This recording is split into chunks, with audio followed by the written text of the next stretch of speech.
So, welcome to another revision video with me, Miss Connolly. Now, I've already taken you through how to make a good mind map. We've done it for P1 and for C2. And I've taught you through how to use resources that you have been given in your lessons to create a mind map which goes through different parts of the topic. Now, mind maps are really useful for getting those ideas down on paper straight away. But one of the most efficient and effective ways to revise science is through the use of flashcards. So today, I'm going to take you through how to do that. So, first things first, what do we need in order to make flashcards? Now, lots of you will be sitting at home with flashcards that you've already bought for revision in previous assessment periods, and that's absolutely fine, but I do not have flashcards. It's just not something I have. So what could we use alternatively? Well, what I'll be using today is just some card. I bought it a little while ago to make a birthday card. That's going to be really useful for me. Alternatively though, you could just use paper. That's absolutely fine. Or if you've got some old dividers lying around that maybe you've used for an old folder that you're not using anymore, all of that coloured paper is going to be really useful for flashcards, okay? And you just need to use some scissors to cut them up. Now, I love a coloured pen, so I like to use different colours when I'm doing different flashcards for different topics. Helps me sort of keep things categorised, but that's not really necessary if it's not for you. Now, the last thing that I think is really important when doing flashcarding is that you have either an envelope or a slippery fish or something to put the flashcards in once you're finished. Flashcards are not something that you make and that's it, you've revised. Flashcards are important because you use them again and again. And if you keep them just in a little pile, it's very likely they're going to get a bit dogged, you're going to lose one or two, and that's not what you want. You want to make them now so that you can continue to use them all the way up to your GCSEs.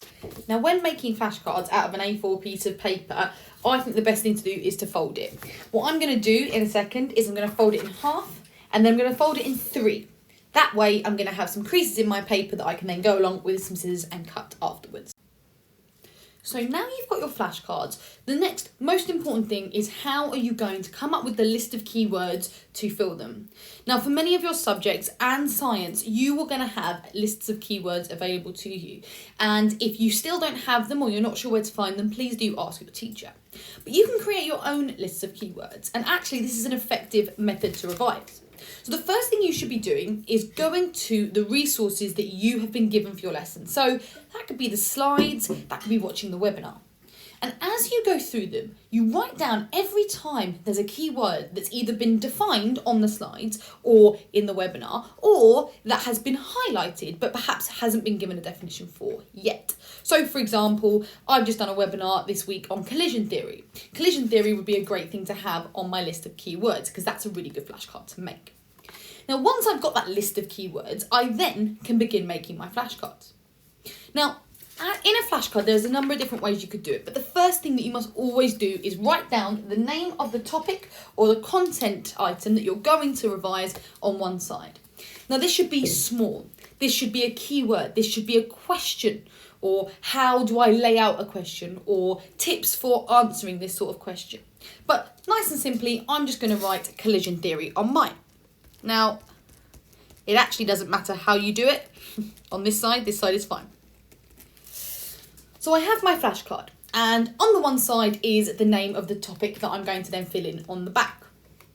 Now, on the back, I'm going to need to use resources again, such as the webinar, the slides, BBC Bite Size, free science lessons, anything at all that you find useful to come up with something to write here.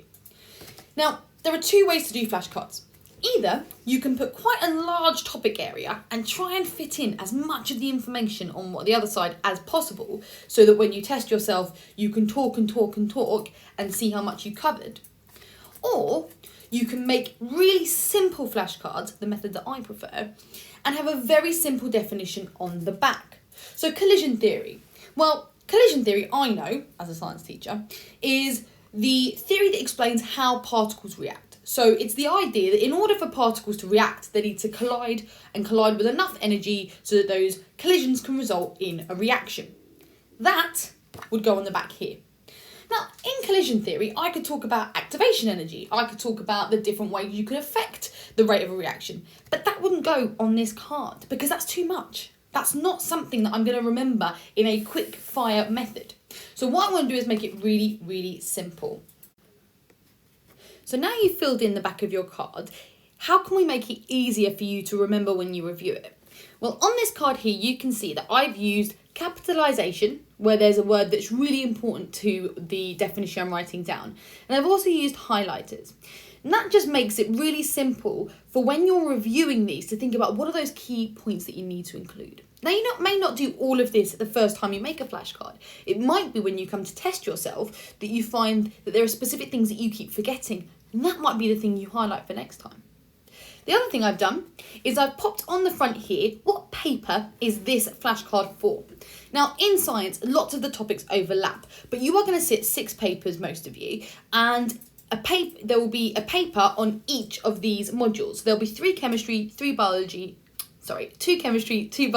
and 2 physics. Now, I've put this there, C2, which means it's the chemistry paper 2. That means when it comes to revising that exam, I know exactly where to look for my flashcards. What I'm going to do now is I pop it in my envelope, ready to be tested at a later date. And at the front of that envelope, I'm going to write C2. And what's also a really good idea is to write down the last time you were tested on it. Okay, so you can see how long it's been and how much you need to review it. Now, once you've got flashcards, you don't need to make the whole set at once. You just keep adding to them. And importantly, you get people to test you, or you test yourself, because that's the beauty of them. You can just test yourself. Now, flashcarding is really useful, but you must keep looking at them. Now, also, don't think that it's either flashcards or a mind map. They can both work together. You can create your mind map and then use the different sections from your mind map to make flashcards. Revision is an ongoing thing. It's designed, these methods, to make sure you continually review what you do. Okay, so use the 2 methods in conjunction with each other.